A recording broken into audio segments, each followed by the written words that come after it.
Hello students, welcome to Educational Principles. This is Aman Singh. So students, आज हम लोग history के class 9 के पहले चैप्टर के बारे में बात करेंगे. So students, हम लोग मैथ्स के अलावा हिस्ट्री पर भी ध्यान देंगे. आपकी फिजिक्स, बायो क्लास चल रही है. जल्द से जल्द आपको केमिस्ट्री के भी नोट्स मिलने लगेंगे, केमिस्ट्री के भी वीडियो मिलेंगे. आज हम लोग बात करेंगे हिस्ट्री के चैप्टर फर्स्ट, जो कि है आपका क्लास 9 का. और क्लास 9 में आपका पहला चैप्टर है कौन सा? The French revolution. क्या है? द फ्रेंच रिवॉल्यूशन मतलब फ्रांस की क्रांति. फ्रांस की क्रांति. तो स्टूडेंट्स, ऐसा क्या हुआ फ्रेंच रिवॉल्यूशन में कि उसने पूरा देश की दिशा निर्देश ही बदल दी. मतलब इसको हम लोग शुरुआती चरण मानते हैं. इसके बाद अलग अलग देशों में इसी तरीके से रिवॉल्यूशन हुआ. लोग अपने आज़ादी की लड़ाई के लिए कैसे लड़े, इसी से चालू हुआ फ्रांस से. ओके स्टूडेंट्स, हम लोग इसको पढ़ते हैं. कैसे पढ़ेंगे? पहले ये जितना पूरा ये दिया हुआ है, ये आपका क्या है? ये आपका क्लाइमैक्स है. मतलब ये आपका इम्पोर्टेंट सीन है. ऐसा क्यों हुआ इसके बारे में हम लोग आगे पढ़ेंगे, लेकिन ये हुआ क्यों इसके लिए हमको पढ़ना है. सो स्टूडेंट्स, ये है, ये देखिए 14 जुलाई 1789 को, मतलब 14 जुलाई 1789 को हम लोग फ्रेंच रिवॉल्यूशन को स्टार्टिंग मानते हैं, मतलब आउटब्रेक ऑफ रिवॉल्यूशन. ये हमको पता है कि रिवॉल्यूशन 14 जुलाई 1789 को शुरू हुआ. तो हुआ क्या स्टूडेंट्स उस दिन? कॉज क्या थे? कॉज ये था कि फ्रेंच की सोसाइटी में, फ्रेंच की सोसाइटी मतलब हम लोग बात कर रहे हैं पेरिस शहर की. पेरिस शहर में ये अफवाह उड़ी, पेरिस शहर में ये अफवाह उड़ी कि राजा ने अपने सैनिकों को भेजा है हमें मारने के लिए. क्या अफवाह उड़ी? पेरिस की सोसाइटी में, मार्केट प्लेसेस में ये अफवाह उड़ी कि राजा के सैनिक ने, मतलब राजा ने अपने सैनिकों को ऑर्डर दिया है, मतलब अपने आर्म फोर्सेस उन्होंने ऑर्डर दिया है कि वो हमको आके मारेंगे. उस समय के राजा कौन थे फ्रांस के? लुईस 16. इसके बारे में आपको पढ़ना है. तो अफवाह उड़ी कि राजा ने अपने सैनिकों को हमें मारने के लिए भेजा है. पहली अफवाह से ये हुआ, ये अफवाह से करीब पेरिस में 7,000 लोग इकट्ठा हो गए. अब उन्होंने सोचा कि राजा ने हमको मारने के लिए सैनिक भेजा है, तो हमें भी लड़ना है. हमको उनसे लड़ने के लिए क्या चाहिए? हथियार चाहिए. हथियार क्यों चाहिए? हथियार चाहिए उनसे लड़ने के लिए. अब हथियार मिलेगा कहाँ? तो स्टूडेंट्स, वहाँ के जितने लोग थे, मतलब करीब 7,000 लोग थे, तो उन्होंने क्या किया? वहाँ की जितने सरकारी बिल्डिंग्स थी, मतलब गवर्नमेंट बिल्डिंग्स पे अटैक करना शुरू किया. वहाँ के लोगों ने गवर्नमेंट बिल्डिंग्स पर अटैक करना शुरू किया. क्यों अटैक करना शुरू किया?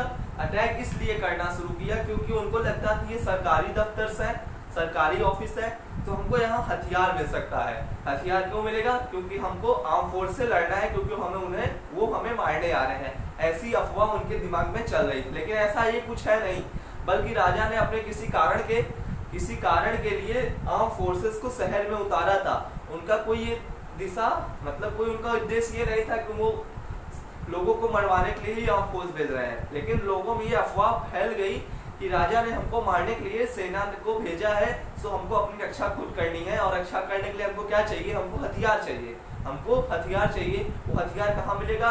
सरकारी दफ्तरों में या गवर्नमेंट ऑफिसेस में. ठीक, गवर्नमेंट ऑफिसेस में. तो उन्होंने क्या किया? अब गवर्नमेंट ऑफिसों पे करीब 7,000 लोग थे, वो गवर्नमेंट ऑफिसों पे हमला करना शुरू किया. तो उसी ऑफिस में एक ये आया, डिस्ट्रक्शन ऑफ बेस्टाइल फोर्ट. ये क्या था? पेरिस शहर में एक पुराना फोर्ट है, बेस्टाइल फोर्ट. मतलब अब उसे किस लिए यूज किया जा रहा है? मतलब कारागार के रूप में, जेल के टाइप में वहां पे उसको यूज कर रहे हैं. तो उन्होंने क्या किया? करीब 7,000 लोगों ने उस बेस्टाइल फोर्ट पर हमला किया. वहां के कमांडर को उन्होंने हत्या कर दी उनकी, और करीब उसमें 7 सैनिक थे, बस 7 कैदी थे, उनको रिहा किया और पूरे बेस्टाइल फोर्ट को तोड़ दिया. क्या कर दिया? पूरे बेस्टाइल फोर्ट को तोड़ दिया, सीधा. तो स्टूडेंट्स, यहाँ देखिए, उन्होंने तोड़ा क्यों बेस्टाइल फोर्ट, ये आपको जानना जरूरी है. आपको किसी से गुस्सा आता है तो आप उसके सामान को, चीजों को तोड़ना चाहते हैं जब वो आपको खुलने में थे. जैसे आपकी पड़ोसी से लड़ाई हो गई, तो आप क्या करते हैं? आप पड़ोसी की अगर कार सामने खड़ी तो आप कार पे ही गुस्सा निकालते हैं, पत्थर उत्थर फेंक के मारते हैं. क्योंकि आप रियल में तो उसको मार नहीं सकते, क्योंकि कानून भी यहाँ पे है, लॉ सिस्टम है, इसलिए आप नहीं मार सकते। वैसे वहां पर भी था, वहां के लोग राजा से, लुई 16 से बहुत गुस्सा थे, इसलिए उन्होंने क्या किया, राजा की संपत्ति को तोड़ना शुरू कर दिया। मतलब वहां की संपत्ति फोर्ट है तो क्या समझेंगे कि राजा की संपत्ति, इसलिए उन्होंने उसे तोड़ना शुरू कर दिया। ठीक, आपको दो बातें मैंने बताई कि फ्रेंच रिवॉल्यूशन स्टार्ट कैसे हुआ। रूमर क्या फैली थी कि राजा ने अपने सेना उतार दिए हैं शहर में हमें मारने के लिए, सो हमको अपनी रक्षा खुद करनी है, इसलिए उन्होंने क्या किया, सरकारी दफ्तरों पे हमला शुरू कर दिया। किस पर्पस के लिए, हमको हथियार चाहिए, और ठीक कर दिया। बेस्टाइल फोर्ट को उन्होंने इसलिए तोड़ा क्योंकि उनकी लुई 16 से अच्छी जमती नहीं थी। ठीक है स्टूडेंट्स, और ये क्या था, selling of forts item in market. अब sellings of forts items in market का मतलब ये है, इस जेल को जब उन्होंने तोड़ा, इस जिले मतलब इस किले को जब उन्होंने तोड़ा, इसके सामान को उन्होंने मार्केट में बेचना शुरू किया। अब बेचना शुरू किया एक निशानी के रूप में, इसको रखने के लिए उन्होंने इसे बेचना शुरू किया एक निशानी के रूप में। नस्ला मतलब कि हमने फोर्स तोड़ा था तो हम इसको मार्केट बेचेंगे तो आपको लगेगा कि ये हमारी निशानी थी, हमने इसको तोड़ा था, बस वही था। फिर लास्ट पॉइंट है आपका स्टूडेंट्स, एक्शन ऑफ किंग। जब ये सभी दंगे चालू हो गए तो किंग तो एक्शन में आना ही था, तो उन्होंने क्या किया, अपने सेना को ऑर्डर दे दिया कि आप जाके वहां के हालात को सुधारिए। सो जब सुधारने की बारी आई तो वहां की सेना शहर में पहुंची और लोग और सेना सामने आ गए, और वहां क्या हो गया, दंगे की हालत बन गई। जैसे दंगे होते हैं आप जानते हैं, कश्मीर में रोज ही दंगे होते हैं, अक्सर पुलिस और पब्लिक आमने सामने आ जाती है, लाठी डंडा पत्थर सब चलने लगता है। तो बस वही कंडीशन स्टार्ट हो गई, वहां पर दंगे होना शुरू हो गए। तो यही था आउटब्रेक ऑफ रिवॉल्यूशन, मतलब इसी को फ्रेंच रिवॉल्यूशन की हम लोग शुरुआत मानते हैं। लेकिन ऐसा हुआ क्यों, ये हम लोग अगले वीडियो में पढ़ेंगे। अभी यहाँ पर पढ़े क्या, एक बार रिवाइज कर लेते हैं, फिर सोसाइटी से चलते हैं। फ्रेंच की सोसाइटी उस समय कैसी थी ड्यूरिंग 18th सेंचुरी। ओके स्टूडेंट्स, फ्रेंच की सोसाइटी वहां पर कैसी थी ड्यूरिंग 18th सेंचुरी। मैंने स्टूडेंट्स बताया 14 जुलाई 1789 को आपका फ्रेंच रिवॉल्यूशन स्टार्टिंग माना जाता है, मतलब आउटब्रेक ऑफ रिवॉल्यूशन माना जाता है। कॉजेस क्या थे, अफवाह ये उड़ी पेरिस के शहरों में, पेरिस के मतलब मार्केट प्लेसों में अफवाह ये उड़ी कि राजा ने अपने सैनिकों को क्या किया है, अपने सैनिकों को शहर में भेज दिया है हमको मारने के लिए। ठीक, अफवाह ये उड़ी, बल्कि ऐसा किंग का कोई पर्पस नहीं था, किंग का कोई ऐसा पर्पस नहीं था कि उन्होंने मारने के लिए लोगों को अपनी सेना को भेजा है, बल्कि कोई और क्राइसिस थी जिसके बेसिस पे किंग ने अपनी सेना को उतारा था। Okay states clear. लेकिन अफवाह तो ये उड़ चुकी थी कि किंग ने हमको मारने के लिए सेना को भेजा है, सो हमको भी लड़ना है। लड़ेंगे कैसे, हथियार से। वहां पे 7,000 लोग इकट्ठा हो गए और उन्होंने सभी गवर्नमेंट बिल्डिंग्स पर हमला करना शुरू कर दिया। किस पर्पस पे, हमको हथियार चाहिए, हमको भी किंग के फोर्स से लड़ना है। ठीक है स्टूडेंट्स, फिर वो पहुंचे बेस्टाइल को उन्होंने पूरा तोड़ फोड़ दिया, उसके कमांडर को मार दिया, और करीब वहाँ 7 कैदी थे, 7 ही कैदी थे, करीब नहीं, सिर्फ 7 कैदी थे, उनको रिहा कर दिया और उसके पूरे सामान को बाजार में बेच दिया। ठीक, उसके बाद क्या किया, लुई 16 ने एक्शन में आए और उन्होंने अपनी सेना को हालात को सुधारने के लिए सोसाइटी में भेजा, और इसी कारण लोग और आर्म फोर्सेस एक दूसरे के आमने सामने आ गए और दंगे जैसे हालात बन गए। इसी को हम लोग क्या कहते हैं, आउटब्रेक ऑफ रिवॉल्यूशन। यही हमको रिवॉल्यूशन का स्टार्टिंग पॉइंट माना जाता है। स्टूडेंट्स ये पॉइंट नोट कर लीजिए, ये पॉइंट्स आप नोट कर लीजिए। तो मैं आप चलते हैं हम लोग फ्रेंच सोसाइटी पे। किस पर चलते हैं, फ्रेंच सोसाइटी पे। नोट कर लिया, नहीं नोट किया तो बैग जाके नोट कर लीजिए। स्टूडेंट्स ये समझ गए ना, ये सिर्फ एक अफवाह के कारण ये सब दंगे फसाद शुरू हुए थे वहां पे, बल्कि किंग का कोई ऐसा पर्पस नहीं था कि वो सेना इसीलिए उतारी क्योंकि उसको लोगों को मारना है। हाँ, प्रॉब्लम थी किंग और प्रजा के जनों में, वो किस लिए थी। अब देखिए फ्रेंच सोसाइटी क्या है,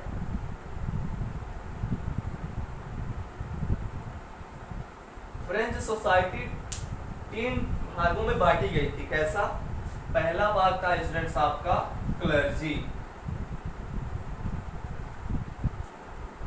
दूसरा भाग था स्टूडेंट्स आपका नोबिलिटी, तीसरा भाग था आपका पीजेंट्स। अब स्टूडेंट्स देखिए क्लर्जी में कौन लोग आते थे, क्लर्जी में सिर्फ चर्च वाले लोग आते थे, चर्च पीपल्स, चर्च पीपल जैसे पोप्स हो गए और भी बहुत लोग, संत, पुरोहित एटसेट्रा, पोप्स, ये सब जो राजा के समकक्ष थे, जिन्होंने रिचुअल्स राइट फैला रखी थी, अंधकार फैला रखा था, क्लर्जी में वही लोग थे। ठीक, नोबिलिटी में कौन थे, राजा के रिश्तेदार लोग थे, जमींदार लोग थे, बड़े बड़े अफसर लोग थे, ये सब थे। ठीक है स्टूडेंट्स, किंग और फैमिली, हिज फैमिली, सॉरी।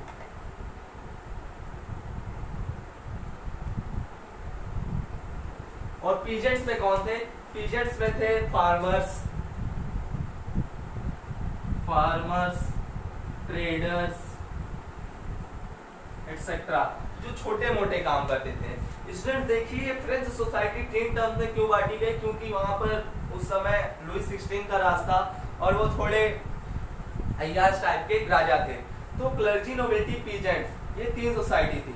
ये दोनों सोसाइटी को, इन दोनों सोसाइटी के पास बहुत जमीनें थी और इनको, हाँ, ये पैसे वाले लोग थे और इनको क्या था, इनको टैक्स नहीं देना था। ये उस समय का रूल था वहां पे फ्रेंच में, इनको टैक्स नहीं देना था, टैक्स सिर्फ इनके लिए अप्लाई था, वो भी एक नहीं दो टैक्स, एक चर्च के लिए और एक नोबिलिटी के लिए। ठीक, तो इसलिए एक कारण ये भी समझ में आ रहा है कि ये लोग क्यों राजा से इतने गुस्से में थे, क्योंकि इनको ही दोनों टैक्स देना पड़ता था और उस समय वहां कंडीशन क्या थी, रोटी की कीमत बहुत ज्यादा थी, रोटी की कीमत बहुत ज्यादा थी। स्टूडेंट्स, इसमें ज्यादातर लोग किसान थे, 90% ऑफ किसान थे इसमें, जिनके पास 90% किसानों में सिर्फ 60% के पास जमीन थी, 60% के पास जमीन नहीं थी, 30% के पास जमीन थी। 30% मतलब खुद के पास जमीन थी तो करते थे, 60% के पास जमीन नहीं थी तो इनसे उधार लेते थे। इनके पास बहुत जमीन थी, दोनों क्लासेस के पास, इनसे उधार लेते थे तो ये लोग उन पे बहुत ज्यादा टैक्स लगाते थे। ठीक है स्टूडेंट्स, यही था French society, clergy, nobility, peasants. ठीक, दो प्रकार के टैक्स थे स्टूडेंट्स, एक पीथेस था, एक टेल्स था। पीथेस वो टैक्स था जो क्लर्जी लगाते थे, 1/10 पार्ट ऑफ इनकम। जैसे इन्होंने 100 क्विंटल गेहूं प्रोड्यूस किया, 100 क्विंटल प्रोड्यूस किया तो 10 क्विंटल वो क्लर्जी वाले लोगों को देते थे। इतना इनका फिक्स था, इनको 1/10 पार्ट चाहिए था और ये दोनों टैक्स सिर्फ इन्हीं को देने थे, थर्ड क्लास वाली सोसाइटी को, पीजेंट क्लास मतलब लेबर वाली सोसाइटी को, लेबर क्लास सोसाइटी। और टैक्स क्या था, ये गवर्नमेंट द्वारा लगाया गया था, इसकी कोई वैल्यू नहीं थी, कभी बढ़ जाती थी कभी भी घट जाती थी। ठीक है students, both taxes were given by third class society called peasants. इन दोनों सोसाइटी को टैक्स नहीं देना पड़ता था। ठीक है स्टूडेंट्स, सो ये आज इंपॉर्टेंट रखिए, फ्रेंच रिवॉल्यूशन की स्टार्टिंग कहां से हुई। फ्रेंच रिवॉल्यूशन की स्टार्टिंग 14 जुलाई 1789 को हुई और क्यों हुई इसका कारण मैंने आपको बताया, इसको आप लोग नोट करिए, मैं यहाँ बता रहा हूँ, एक बार रिपीट कर दे रहा हूँ। कारण क्या था, कारण ये था कि लोगों में अफवाह फैल गई कि राजा ने अपने सैन्य बलों को उतार दिया है हमको मारने के लिए, लेकिन ये अफवाह गलत थी, ये झूठ मूठ का अफवाह था। राजा का ऐसा कोई मकसद नहीं था, उन्होंने कोई क्राइसिस के लिए सेना को उतारा था, इसलिए लोगों को लगा कि हमें मारने के लिए सेना को उतार दिए, तो क्या करने लगे, फिर सरकारी दफ्तरों पे हमला करने के लिए। किस बेसिस पे, क्योंकि उनको हथियार चाहिए, क्योंकि उनके राजा ने सैन्य बल दे दिया, हमको लड़ने के लिए हथियार चाहिए। इस पर्पज पे उन्होंने सरकारी बिल्डिंगों पे हमला करना शुरू कर दिया। ठीक है स्टूडेंट्स, और हमला करते करते बेस्टाइल फोर्ट पे पहुंच गए, जहां उन्होंने कमांडर की हत्या कर दी और 7 कैदियों को छुड़वा कर पूरे बेस्टाइल फोर्ट को तोड़ दिया और उसके सामानों को बाजार में बेच लिया गया। ये सब जब काम होने लगे तो राजा लुई 16 एक्शन में आए। एक्शन में आके उन्होंने क्या किया, एक्शन में आके उन्होंने अपने सेना को हालात सुधारने के लिए सोसाइटी में भेजा। सो वहाँ के जो 7,000 लोग इकट्ठे हुए थे सोसाइटी के, वो लोग एक दूसरे के सामने आ गए और दंगे जैसे हालात बन गए। इसी को हम लोग कहते हैं आउटब्रेक ऑफ फ्रेंच रिवॉल्यूशन। यहीं से फ्रेंच रिवॉल्यूशन की शुरुआत हुई। उसके बाद हम लोग बात करते हैं द फ्रेंच सोसाइटी के बारे में। फ्रेंच सोसाइटी में तीन क्लास डिवाइड थी, क्लर्जी, नोबेलिटी, पीजेंट्स। क्लर्जी में कौन लोग आते थे स्टूडेंट्स? क्लर्जी में पुरोहित लोग आते थे, पोप्स लोग आते थे जो चर्च में पूजा याचना करवाते थे लोगों से। और नोबिलिटी में कौन लोग आते थे? किंग्स आते थे, किंग के रिश्तेदार आते थे सारे, और बड़े बड़े ऑफिसर्स आते थे, ठीक, ये सब आते थे। और पीजेंट्स में कौन आते थे? फार्मर्स आते थे, ट्रेडर्स आते थे, लेबर्स आते थे, मतलब जो एकदम गरीब परिवार से बिलोंग करते थे वो लोग पीजेंट्स क्लास में डिवाइड थे। क्लर्जी और नोबिलिटी को टैक्स नहीं देना पड़ता था, बल्कि पीजेंट्स को टैक्स देना पड़ता था। अब ये देखिए, क्लर्जी और नोबिलिटी पैसे वाले थे तब भी उन्हें टैक्स नहीं देना पड़ता था, जबकि पीजेंट्स वाले लोग गरीब लोग थे तब भी उन्हें टैक्स देना पड़ता था। ठीक, ये बात तो गलत थी। एक कारण ये भी होता है कि उन्होंने टैक्स सिर्फ पीजेंट्स सोसाइटी वालों को देना था, इसलिए जो काम हुआ था वहाँ पर जो दंगे हो रहे थे, एक कारण ये भी था कि लोग किंग से बहुत गुस्सा थे, इसलिए उन्होंने सारे फोर्ट्स को तोड़ दिया था और सामान बेच लिया था। एक कारण ये पता चलता है। और उस समय फ्रेंच सोसाइटी में 2 प्रकार के टैक्स थे। देखिए टीथेस का कौन से टैक्स थे? जो मतलब पुरोहित लोग लगाते थे पीजेंट क्लास वाली सोसाइटी पर, और टैक्स वो था जो सरकार लगाती थी पीजेंट्स वाले पर से, और कहीं पर नहीं। क्लर्जी और नोबिलिटी के पास बहुत ज़मीनें थी, तो वो अपनी ज़मीन किराए पर देते, जैसे हम लोग देते हैं रेंट पे, लेकिन वो किराए की जगह बहुत ज़्यादा टैक्स वसूल करते थे, इसीलिए और गुस्सा था लोगों के मन में। ठीक है स्टूडेंट्स, याद थी। आज हमने इतना पढ़ा, आउटब्रेक ऑफ रिवॉल्यूशन पढ़ा और फ्रेंच सोसाइटी के बारे में थोड़ा बहुत जाना। आज के लिए बस इतना है स्टूडेंट्स। ये वीडियो लोग ध्यान रखिएगा। नेक्स्ट वीडियो हम लोग आगे चलेंगे कि राजा की शादी 1774 में हुई। उसके बाद से फ्रांस का क्या हुआ? फ्रांस की ट्रेजरी खत्म हो गई। ट्रेजरी मतलब समझते हैं खजाना उनका खत्म हो गया। क्यों खत्म हो गया हम लोग अगले वीडियो में पढ़ेंगे। ओके फ्रेंड्स, अगर आपको अगर वीडियो अच्छी लगी हो तो लाइक करिए, शेयर करिए, कमेंट करिए और सब्सक्राइब करके बेल आइकन जरूर दबाएं। Thank you students.